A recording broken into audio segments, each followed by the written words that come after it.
Okay. Kate gave me a look, and I'd like to establish that yes, if you're making connections between this concept and Marvel's TV series Loki, you're not just alone. that one. Have you ever watched What If? Yeah. I was like that one too. What if, for whatever reason, Marvel deals with this a lot. Well, it's interesting because I would assert that the whole world is trying to uncover truth. Mm-hmm. And people come at it in a lot of different ways. And you and I have had the conversation that like other religions have pieces in them that are getting it right. Not relativism.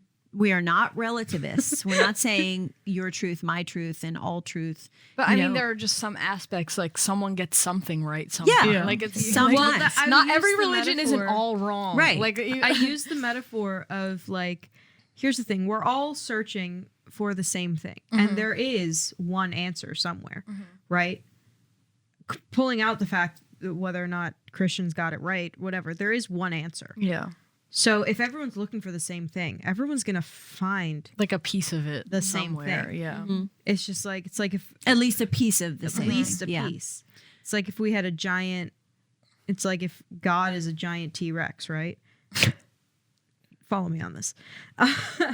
And there's fossils underground, right? And we're all on a little excavation Okay, to I was like- find. I was like, yeah, God is a It's dinosaur. right there. God is a dinosaur. No, if we're all in an excavation to find the dinosaur, right?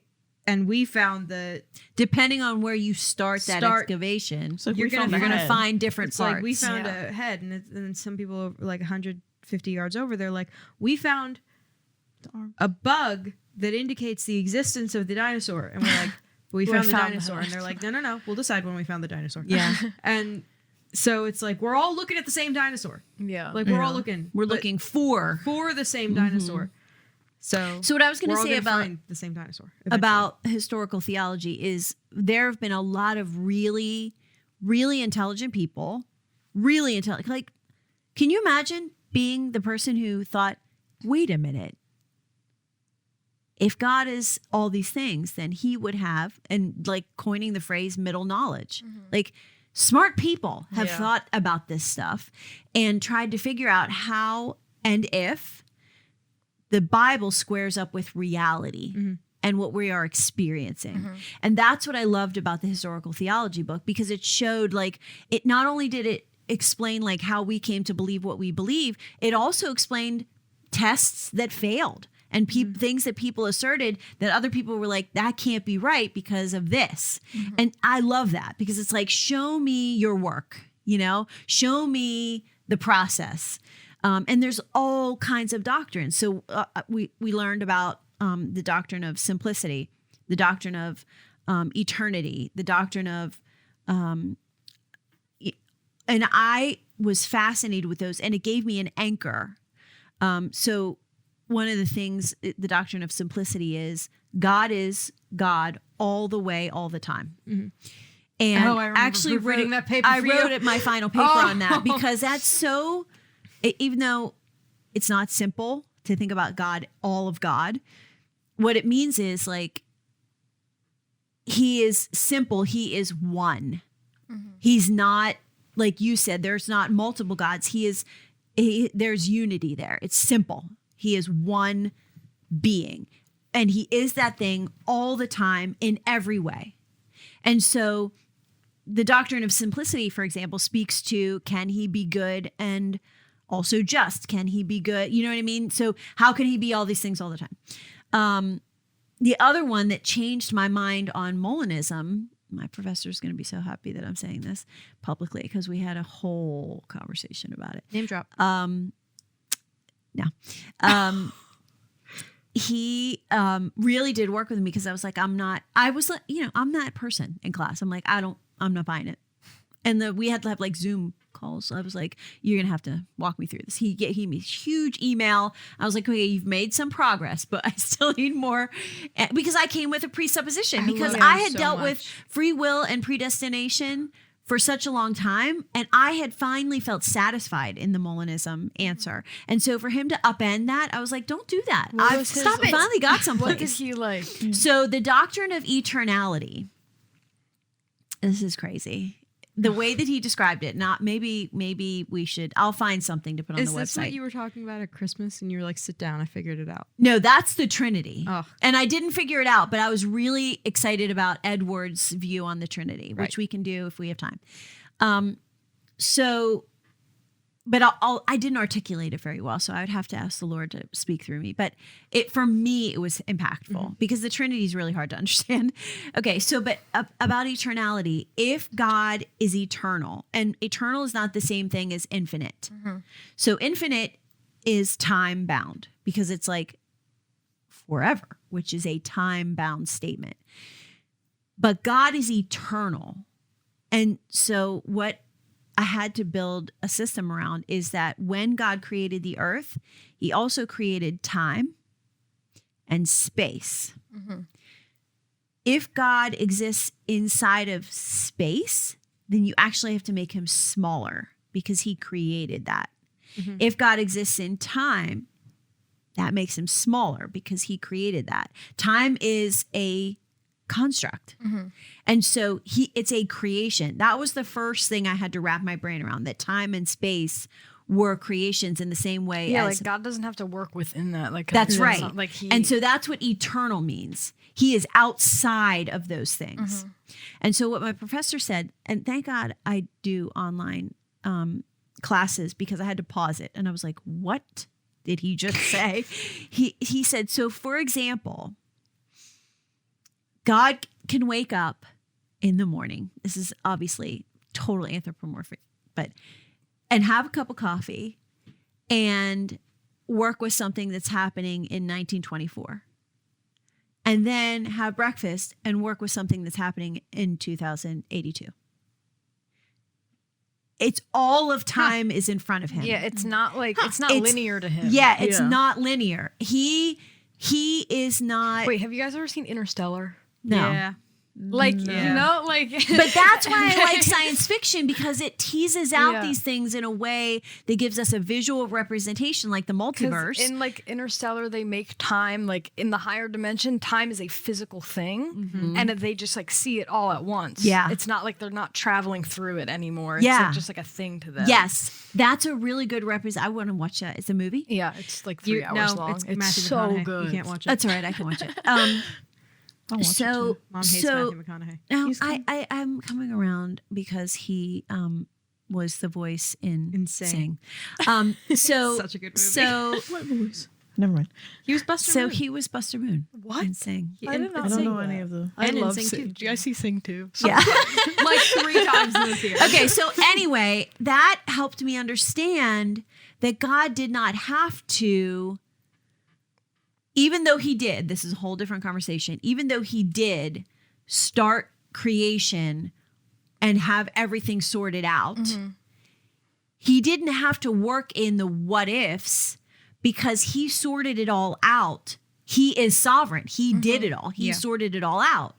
And he sits outside of it. Yeah. And so that helped me to understand how he could be sovereign, how we could have free will, because he can work within choices that we make, but he has the larger, like he has the final say. So like as a mom, that I get that. Like when my kids were young, I was like, okay, we can do this or we can do this. And I knew where we were going. I wrote a blog about prayer, and it was actually about you and your dad. Oh. And how no. dad, you've never read it? Super cute pictures of you in that blog. Okay, so you were like 3, and it was about him planting his garden, and you were like, yes. "Can I help?" Okay, she's 3, but he says yes, and he knows what the garden's going to be in the end, but he lets her make her decisions and make choices as long as they don't mess up the master plan, right? So like we can conceive of this, and that was what helped me to understand sovereignty and free will, predestination, a good God in the context of suffering. All of that was really helpful for me. So I'm just going to recommend that book again. Oh, I put it down. Really good book that helped me to understand the doctrines of God that people have worked out over time from scripture and world experience, and how it all fits together. I mean, you know, one of the things that my professor says, and I actually really believe, is there are a lot of systems of beliefs, a lot of belief systems. But at the end of the day, all of them have fatal flaws except Christianity. Like all of them, there's this one goose egg that like basically takes down the whole thing. And in most cases, it's how good is good enough. It's really the sanctification thing, but that's a conversation for another day. And so is the Trinity. I would love to talk about that, but that is another conversation for another day. Because I really, I think what I wanted to pull back into this space is the more you investigate it, the more reasons you find to believe that Christianity is the belief system that makes the most sense out of the world that we are experiencing. And what you said earlier about presuppositions, I think it's important for us all to recognize that we have those. Yeah. Even people who are atheistic and agnostic, they have presuppositions that like you can't know. That was what I was saying, the doctrine of knowledge. John Frame also does a really great expansive work on the doctrine of knowledge. And then he does the doctrine of the knowledge of God. Like how much can we know about God? To your point, Lane, one of the things that we don't usually think about is God for sure hasn't revealed everything about himself to us. Like we don't know everything there is to know about God. We think we do because we're just Hubris. Yeah. But if you just stick your toe in that water, it's like the Job stuff. You remember, oh, I'm a teeny tiny little flea in the universe and in the expanse of time. And yet I think I'm entitled to some kind of treatment, some kind of knowledge, That just reminds some I kind asked of him- I experience. asked my friend a couple weeks ago, I said, like, because she was talking about doubts, and I said, do you think that God owes you his revelation? And she was like, Dang. It's really good. It's really good. Yeah, like, we do. Yeah.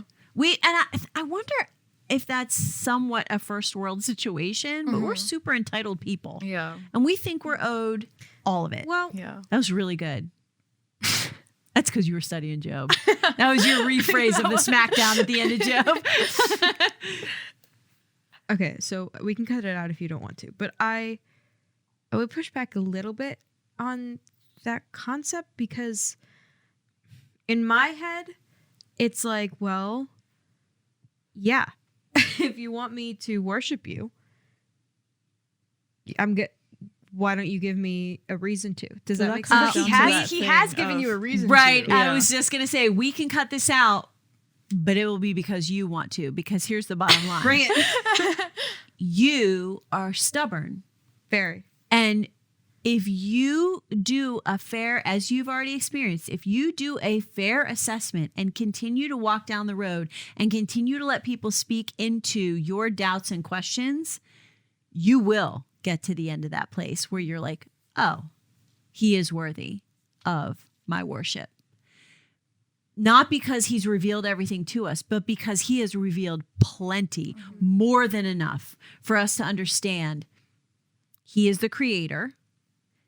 He is sovereign. He is good. If you need any proof that he's good, all you have to do is look at the cross. Right. No, I understand that. And if He I settled that once and for all. I'm talking about more of like Understand that. personal revelation. Like God needs to like show me like something like right. personal. Like he doesn't owe me that. Yeah. Like he doesn't owe me anything. No, I get that.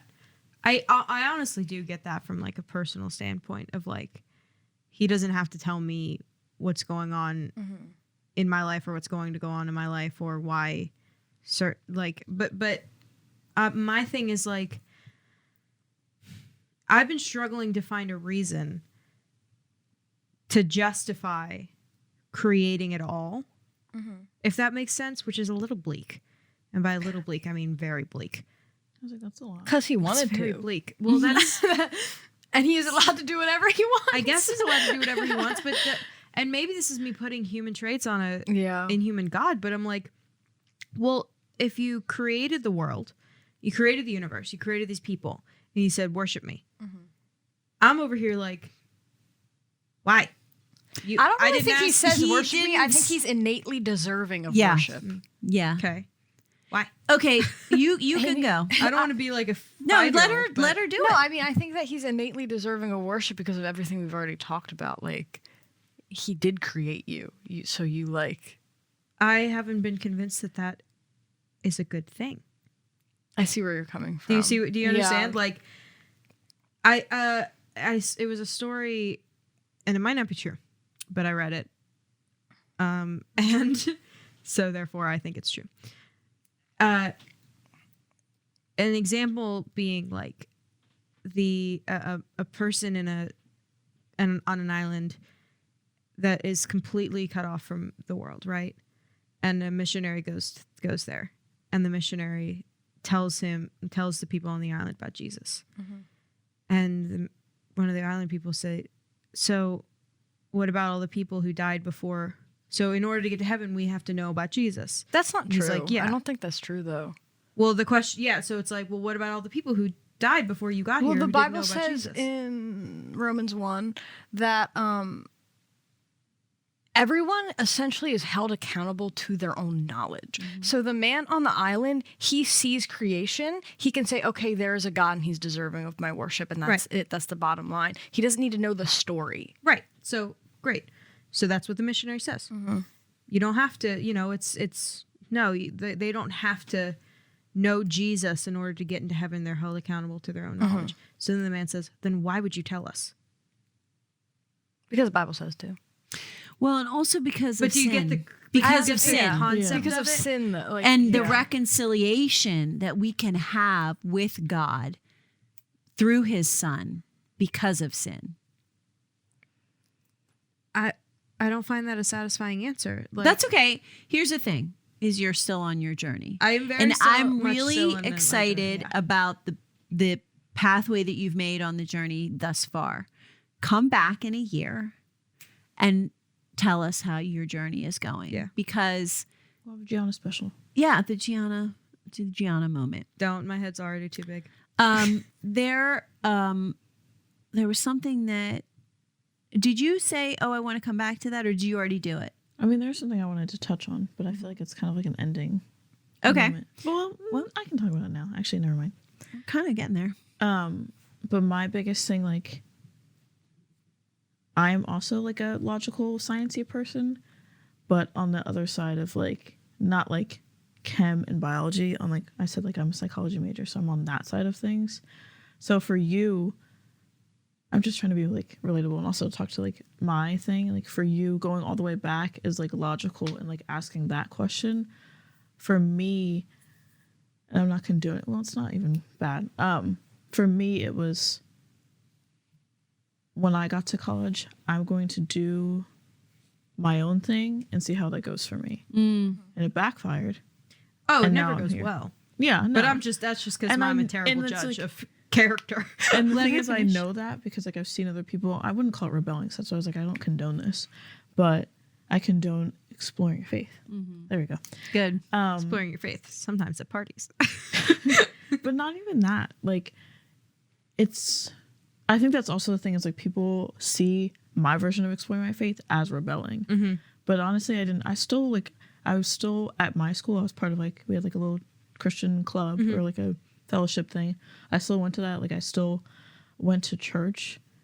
But I think before I started doing that like early into like my freshman year. But I started at first. I was like, I'm here, and I'm just gonna do what I want. And I think also a lot of times Christians or not even Christians, people that just don't. Well, actually, never mind. In this thing, Christians will look at that of like, I'm gonna do what I want as I'm gonna go out to parties, I'm gonna go get drunk, I'm gonna have sex before marriage, I'm gonna do all this and that. And it's like, that's not what I did at all. Like there's still basically it was just like, let me see what I can do without God.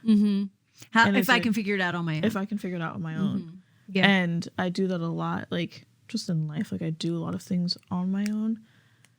Don't ask for help. Don't know if that's an ADHD thing. And it's like, It might just be just an us thing. independent. It might I just think be it's us. just. I think it's we're just really how. stubborn people. I think it's also how America is. That's the DNA of America. Yeah. Like self-made, self-taught, self-help, self-esteem, And it also plays self.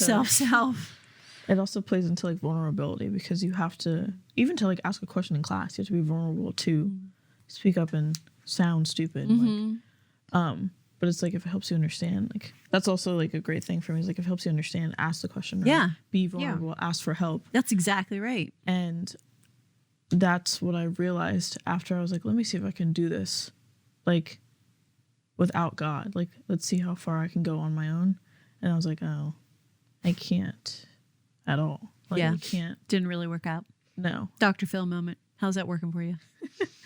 And I think that it's hard for me to say it from my perspective, because like I did grow up in the faith.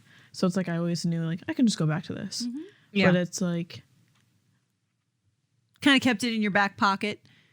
kind of like Gianna, when you're saying you got rid of like your, what was it, suppositions or Yeah, Like like the- a Bias. bias. presuppositions, bias. Presuppositions, that's what it was. You didn't ask any assumptive questions. That's what Leading you were saying. questions, Leading yeah. questions, yeah. Yeah, so it's just kind of like, yeah, for me, like people would assume like rebelling is like going out and doing like crazy things. Like I knew that I was like, I don't really feel like doing that.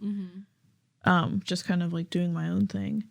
And I mean, I still do my own thing, but it's kind of like what we talked about last time. Like, it's not a set of rules anymore to me.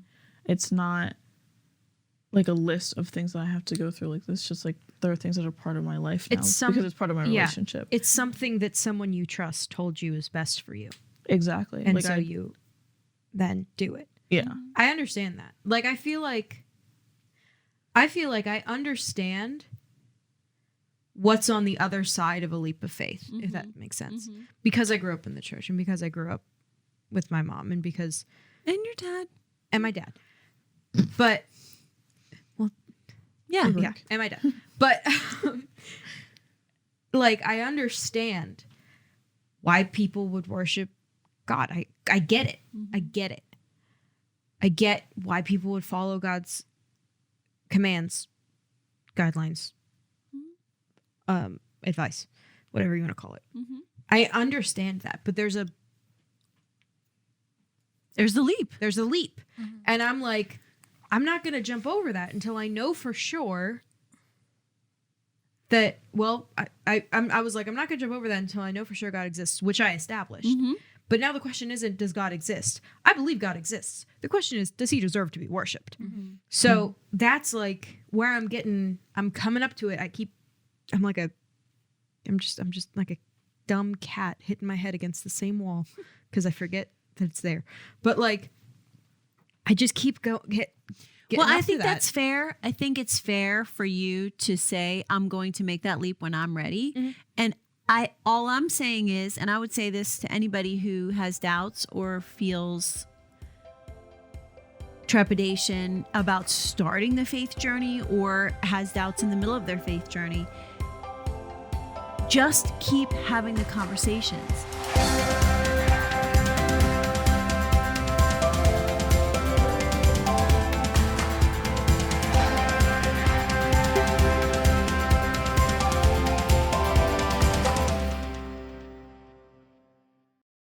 Hi, I'm Holly, and I'm the primary teacher and author here at Study with Friends. My education is from a Reformed theological seminary, so you'll see that come through as we teach and study together. But on occasion, I'll introduce concepts from other doctrines when I think they shed light on the material, just so that we can have a well-rounded understanding of lots of different perspectives on the text. We strongly believe that you should know and understand who's teaching you the Bible. And so you can learn more about me at studywithfriends.org or zondervan.com. We're just really glad you're here.